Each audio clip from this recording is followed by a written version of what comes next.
ஒரு 2 வரி. மழை பெய்யலனா தானமும் தவமும் போயிடும்னு சொல்லுது. கேட்ட ரொம்ப சிம்பிளா தெரியுது இல்லையா? நான் கூட ஸ்கூல்ல படிக்கும்போது இத மழையோட முக்கியத்துவத்தை சொல்ற ஒரு குறள்னு மனப்பாடம் பண்ணதோட சரி. ஆனா சமீபத்துல ஒரு வறட்சியான பகுதியில தண்ணீர் பிரச்சனைக்காக மக்கள் ஒருத்தருக்கொருத்தர் சண்டை போடுற ஒரு செய்திய பார்த்தேன். அப்போதான் இந்த குறள் திரும்ப ஞாபகத்துக்கு வந்தது.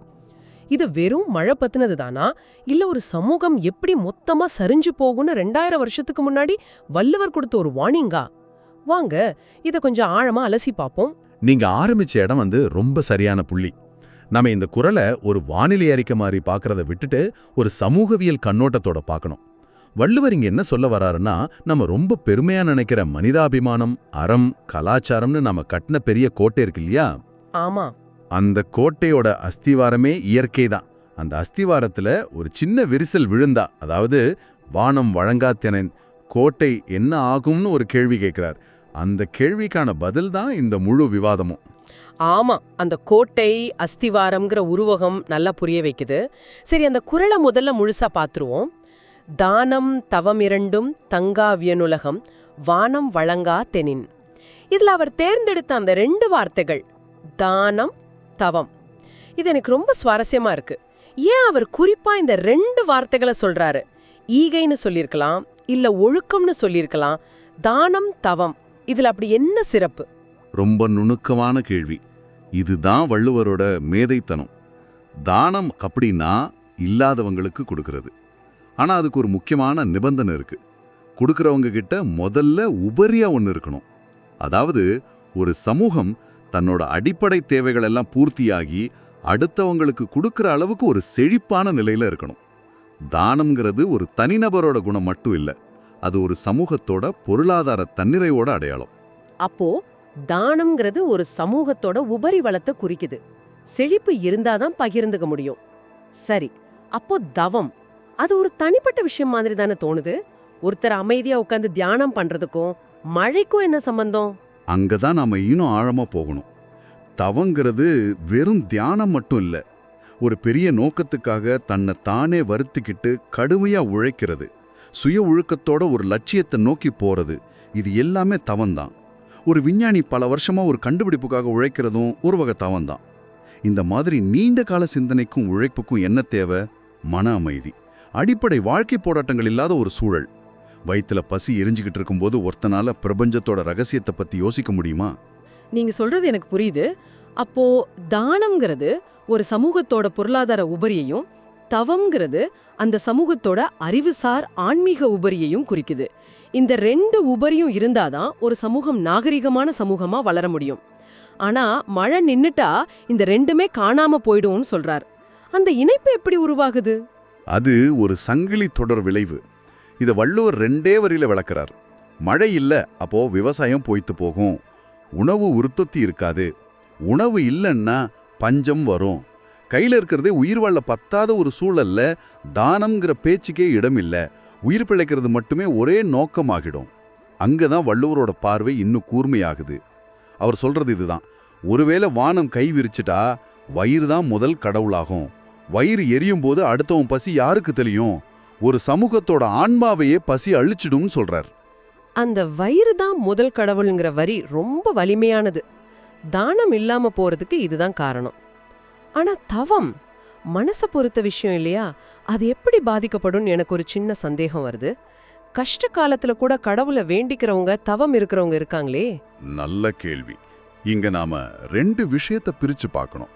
ஒன்னு தனிப்பட்ட ஒருத்தரோட நம்பிக்கை, இன்னொன்னு ஒரு சமூகத்தோட பொதுவான குணம். பஞ்சம் தலைவிரிச்சு ஆடும்போது, சுத்தி பசியும் நோயும் மரணமுமா இருக்கும்போது ஒரு சமூகத்துல பொதுவான மன அமைதி இருக்குமா? இருக்காது. உயிர் வாழ்றதே ஒரு பெரிய போராட்டமா மாறிடும். அந்த சூழல்ல ஒரு சமூகமா நாம நீண்டகால திட்டங்களை யோசிக்க முடியுமா? கலை, இலக்கியம், அறிவியல்னு சிந்திக்க முடியுமா? முடியாது. தனிப்பட்ட ஒரு சிலர் தங்களோட நம்பிக்கையை விடாம இருக்கலாம். ஆனா ஒரு சமூகமா தவம், அதாவது உயர்ந்த நோக்கங்களுக்கான உழைப்பும் சிந்தனையும் காணாம போயிடும். இதுதான் மாஸ்லோவோட தேவை படிக்கட்டுகள்னு நாம இப்போ சொல்றோமே, அதோட 2000 வருஷம் பழைய தமிழ் வடிவம். இதுவரைக்கும் நான் இந்த குறளை படிக்கும்போது மழையோட முக்கியத்துவத்தை பத்தி சொல்ற ஒரு சாதாரண குறள்னு தான் நினைச்சேன். ஆனா நீங்க சொல்றத கேக்கும்போது இது மனித நாகரிகத்தோட அஸ்திவாரத்தையே கேள்வி கேட்கற மாதிரி இருக்கு. இது எனக்கு ஒரு புது பார்வை. ஆனா இதுல எனக்கு ஒரு முரண்பாடு தோணுது. நீங்க சொல்றது ஒரு பக்கம் சரிதான். ஆனா சுனாமி வந்தப்போ இல்ல சென்னையில வெள்ளம் வந்தப்போ அதே பேரிடர் நேரத்துல தானே மனிதாபிமான உச்சத்துக்கு போச்சு. இல்லாதவங்களும் அடுத்தவங்களுக்கு உதவி செஞ்சாங்க. இதை எப்படி அந்த குரலோட பொருத்தி பார்க்கறது? மிக முக்கியமான ஒரு எதிர்கேள்வி இது. இது அந்த குரலோட ஆழத்தை புரிஞ்சிக்க ரொம்ப உதவும். நீங்க சொல்ற சுனாமி, வெள்ளம் மாதிரியானவை திடீர்னு வர்ற குறுகிய கால பேரிடர்கள். அந்த மாதிரி நேரத்துல மனிதர்கள் கிட்ட இருக்கிற மனிதாபிமானம் பீறிட்டு வெளியே வரும். ஏன்னா இந்த கஷ்டம் கொஞ்ச நாள்ல தீர்ந்துடும், நம்ம எல்லாரும் சேர்ந்து இதை தாண்டிடலான்னு ஒரு நம்பிக்கை இருக்கும். ஆனா வள்ளுவர் பேசுற வானம் வழங்காத்தன் என்கிறது ஒரு நாள் 2 நாள் பிரச்சனை இல்லை. அது ஒரு நீண்ட கால தொடர்ச்சியான வறட்சி. வருஷக்கணக்கில் மழை இல்லாம நிலம் காய்ஞ்சு வளம் அழிஞ்சு நம்பிக்கை மொத்தமா செத்து போற ஒரு நிலை. அந்த மாதிரி ஒரு சூழல்ல தான் சமூக கட்டமைப்பே உடைய ஆரம்பிக்கும். மனிதாபிமானம் கொஞ்சம் கொஞ்சமா கரைஞ்சு போகும். திடீர் அதிர்ச்சி நம்மள ஒன்னு சேர்க்கும், ஆனா நீடித்த பசி நம்மள பிரிச்சிடும். ஓ, அந்த வேறுபாடு ரொம்ப தெளிவா இருக்கு. திடீர் பேரிடருக்கும் அமைப்பு ரீதியான சிதைவுக்கும் உள்ள வித்தியாசம். அப்போ வள்ளுவர் இங்கே ஒரு உளவியல் நிபுணர் மாதிரியும் யோசிக்கிறாரா? உயிர் வாழறதே போராட்டமா இருக்கும்போது நம்ம மூளையில மத்தவங்களுக்கு உதவி செய்யறது, எதிர்காலத்தை பத்தி யோசிக்கிறதுக்கான பகுதிகள் வேலை செய்யறது குறைஞ்சிரும். ஒரு சர்வைவல் மோடுக்கு போயிடுவோம். அந்த மோடுல அறத்துக்கு இடமில்லைன்னு சொல்ற மாதிரி இருக்கு. நிச்சயமா இது வெறும் பொருளாதாரம் சார்ந்த கருத்து மட்டும் இல்ல, இது ஒரு ஆழமான உளவியல் பார்வை.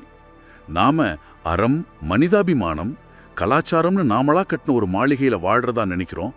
வள்ளுவர் சொல்றாரு, அந்த மாளிகையோட அஸ்திவாரமே இயற்கைதான், குறிப்பா மழை. அஸ்திவாரம் ஆடினா மாளிகை எவ்வளவு அழகா இருந்தாலும் சரிஞ்சிடும். நாம நம்ம அறத்தை காப்பாற்றணும்னா முதல்ல அந்த அஸ்திவாரமான இயற்கையை சரியா வச்சுக்கணும். அதனாலதான் இயற்கையை காக்காம அறத்தையும் ஆன்மீகத்தையும் காக்க முடியாது அப்படிங்கிற பாடம் இதுல இருந்து நமக்கு கிடைக்குது. இன்னைக்கு நடக்கிறவைங்கிறவ பொருத்தி பார்த்தா ரொம்ப சரியா இருக்கு. காலநிலை மாற்றம், தண்ணீர் பஞ்சோன்னு நம்ம பேசும்போது அது வெறும் அறிவியல் பிரச்சனை மட்டும் இல்ல, அது ஒரு சமூக பிரச்சனை, ஒரு ஒழுக்க பிரச்சனைன்னு இந்த குரல் மூலமா புரிஞ்சுக்க முடியுது. உங்க குறிப்புகள்ல இருந்த ஒரு வரி, மழை = அறத்தின் வேர், அது ஒரு கவித்துவமான வரிதான். ஆனா இதுல ஒரு அபாயமான செய்தியும் இருக்கு இல்லையா? நம்மளோட அறம் இவ்ளோ பலவீனமான அஸ்திவாரத்துல தான் நிக்குதுன்னு சொல்ற மாதிரி இருக்கு. ஒரு மழை நின்னா நாம மிருகம் ஆயிடுவோமா? இதுல ஒரு எச்சரிக்கை இருக்கு, ஆனா அது அவநம்பிக்கை இல்ல. ஒரு செடியோட வேர் ஆரோக்கியமா இருந்தாதான் அதுல பூவும் காயும் வரும். அது மாதிரி ஒரு சமூகத்துல அறம் தழைக்கணும்னா அதுக்கு இயற்கையோட சமநிலைங்கிற வேர் ரொம்ப முக்கியம். அந்த வேருக்கு நீர் ஊத்துறது மழை. வள்ளுவர் நம்மள பயமுறுத்தல, நமக்கு பொறுப்பு உணர்த்துறார். உன்னோட நல்ல குணங்கள் எல்லாம் உன்னோடது மட்டும் இல்ல, அதுக்கு இயற்கை கொடுக்கிற கொடைதான் ஆதாரம். அதனால அந்த ஆதாரத்தை மதிக்க கத்துக்கோன்னு சொல்றார். நம்மளோட அறம் பலவீனமானதில்ல, ஆனா அது தன்னிச்சையானதும் இல்ல. அது இயற்கையோட பின்னி பிணைஞ்சிருக்கு. அந்த இணைப்பை நாம மறந்துட்டா நாம எல்லாத்தையும் இழந்துடுவோம். அப்போ இந்த ஆழமான அலசல் மூலமா நாம புரிஞ்சுக்கிட்டது என்னன்னா, ஒரு துளி மழை வெறும் நிலத்தை மட்டும் குளிர்விக்கல, அது மனித சமுதாயத்தோட மனிதாபிமானத்தையும் ஒழுக்கத்தையும் உயிர் போட வச்சிருக்கு. 2000 வருஷத்துக்கு முன்னாடி எழுதின இந்த 2 வரி இன்னைக்கு நாம இயற்கையை எப்படி நடத்தணும், அப்படி நடத்தலன்னா நாம எதையெல்லாம் இழந்துடுவோம்னு ஒரு பெரிய எச்சரிக்கையை நமக்கு கொடுக்குது. இது வெறும் ஒரு அறிவுரை இல்ல, இது ஒரு விதமான தீர்க்க தரிசனம் மாதிரியே இருக்கு. இறுதியா உங்களுக்கு ஒரு சிந்தனை. இந்த குறள் இயற்கை தானா மழை கொடுக்காம போனா என்ன ஆகும்னு பேசுது. ஆனா நாம வாழ்ற காலத்துல நாமளே நம்ம செயல்பாடுகளால இயற்கையை அழிச்சு அது மழை கொடுக்க முடியாத ஒரு சூழலை உருவாக்கிட்டு இருக்கோம். வள்ளுவர் சொன்னது, இயற்கை பொய்த்தால் அறம் போகும். ஆனா நாமளே இயற்கையை பொய்க்க வைக்கும்போது நம்ம அறம் என்ன ஆகும்? இந்த கேள்வியை நீங்க யோசிச்சு பாருங்க.